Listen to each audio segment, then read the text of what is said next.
Railway station എന്ന് പറഞ്ഞാൽ നമുക്ക് എല്ലാവർക്കും തോന്നിയ പോലെ തോന്നിക്കേറി ചെന്ന് ഗറില്ല ആക്രമണങ്ങൾ നടത്താനും പോക്കറ്റ് അടിക്കാനും മറ്റു കാര്യങ്ങൾ ചെയ്യാനും ഉള്ള അസാൻമാർഗിക കാര്യങ്ങളോ അല്ലെങ്കിൽ ഇല്ലീഗലായിട്ടുള്ള കാര്യങ്ങൾ ചെയ്യാനുള്ള സ്ഥലമല്ല.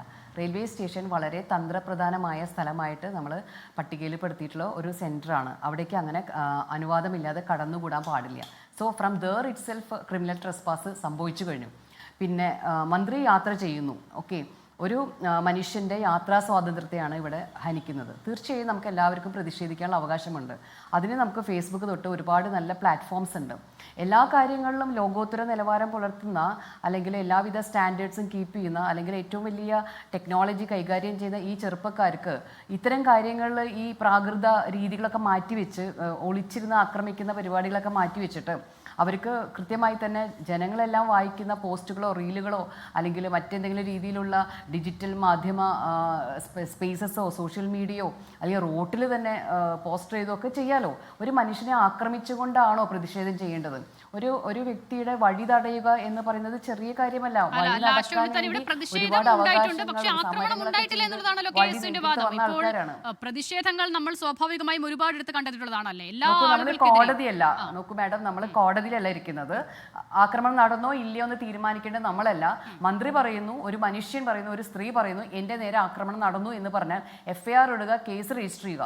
ഇൻവെസ്റ്റിഗേഷൻ സ്വതന്ത്രമായി തന്നെ പോലീസ് നടത്തുന്നു, അത് കോടതിയിലെത്തുന്നു, ട്രയൽ വരുന്നു. വിചാരണ സമയത്ത് നടന്നോ ഇല്ലേ എന്നുള്ള കാര്യം തെളിയിക്കപ്പെടും. അല്ലാതെ നമ്മൾ മാധ്യമത്തിൽ വിചാരണ ചെയ്യേണ്ട കാര്യമില്ല. ഇവിടെ ഇരുന്ന് രണ്ടുപേരും ആക്രമണം നടന്നോ നടന്നില്ലേ എന്ന് പറയേണ്ടത് അല്ല. യഥാർത്ഥത്തിൽ ഇങ്ങനെയൊരു സംഭവം, അതായത് ഒരു മനുഷ്യന് നേരെ നടക്കുന്ന ഒരു അതിക്രമം ഒരു ജനാധിപത്യ സമൂഹത്തിൽ ജനാധിപത്യ അവകാശങ്ങളുള്ളപ്പോൾ അത് അനാർക്കിയിലേക്ക് കൊണ്ടുപോകല്ല ചെയ്യേണ്ടത്. ഇത് ഏതൊക്കെ രീതിയിലാണ് ന്യായീകരിക്കാൻ സാധിക്കുക? അഹിംസ പറയുന്ന, അതുപോലെ തന്നെ വലിയ രീതിയിലുള്ള സാമൂഹ്യപരമായിട്ടുള്ള ഇടപെടലുകൾ നടത്തുന്ന, സോഷ്യലിസം പറയുന്ന ഒരു മനുഷ്യർ അല്ലെങ്കിൽ അതിൻ്റെ ഒരു പിന്തുണ പറ്റി അതിൻ്റെ കൊടിയും അതിൻ്റെ അടയാളവും അതിൻ്റെ ഇസവും മുറിയെ പിടിക്കുന്ന ചെറുപ്പക്കാർ ഒരു മനുഷ്യനോട്, ശരിയാണ്, ആഭ്യന്തരത്തിന് നേരെ നമ്മൾക്ക് കൃത്യമായി തന്നെ നിങ്ങൾക്കോ നമുക്കോ ഒക്കെ തന്നെ വ്യത്യസ്തമായ അഭിപ്രായങ്ങൾ ഉണ്ടാകാം, നിങ്ങൾക്ക് പ്രതിഷേധങ്ങൾ ഉണ്ടാകാം, അതുപോലെ തന്നെ ആക്ഷേപങ്ങൾ ഉണ്ടാവാം. അത് ആ രീതിയിൽ ഉപയോഗിക്കണം. അതല്ലാതെ നിങ്ങൾ ചെയ്യേണ്ടത് ഒരു മന്ത്രിയുടെ നേരെ ആക്രമണം നടത്തിക്കൊണ്ട് ഇവിടുത്തെ എന്ത് മാറ്റമാണ് സംഭവിച്ചത്? ശരിയാണ്, ഗറില്ല അതിക്രമം ആദ്യമായിട്ട് ചെയ്യുന്നതല്ല, ഒരുപാട് ആൾക്കാർ ചെയ്തിട്ടുണ്ട്. പക്ഷെ അത് ഈ കാലത്ത് ചെയ്യേണ്ട കാര്യം എന്താണ്? റോട്ടിൽ നിന്ന് കരിങ്കൊടി കാണിച്ച് ചെറുപ്പക്കാർ ജീവൻ പൊലിയുകയും പോലീസ് ആക്രമിക്കപ്പെടുകയും കാലാകാലങ്ങളോ വർഷങ്ങളോളം കേസ് നടത്തുകയും പരീക്ഷ യൂണിവേഴ്സിറ്റി എക്സാം പോലും എഴുതാൻ പറ്റാത്ത അവസ്ഥ വരികയും ഒരു ജോലി ചെയ്യാൻ പറ്റാത്ത അവസ്ഥയ്ക്കൊക്കെ ഇവരെത്തുകയും ചെയ്യുന്ന ഒരുപാട് വിഷയങ്ങൾ നമ്മൾ സംഭവിച്ചിട്ടുണ്ടല്ലോ, നമ്മൾ കണ്ടിട്ടുണ്ടല്ലോ. അപ്പോൾ ഇവിടെ ചെയ്യേണ്ടത് കൃത്യമായി തന്നെ ഇവരൊക്കെ ഉയരേണ്ട സമയം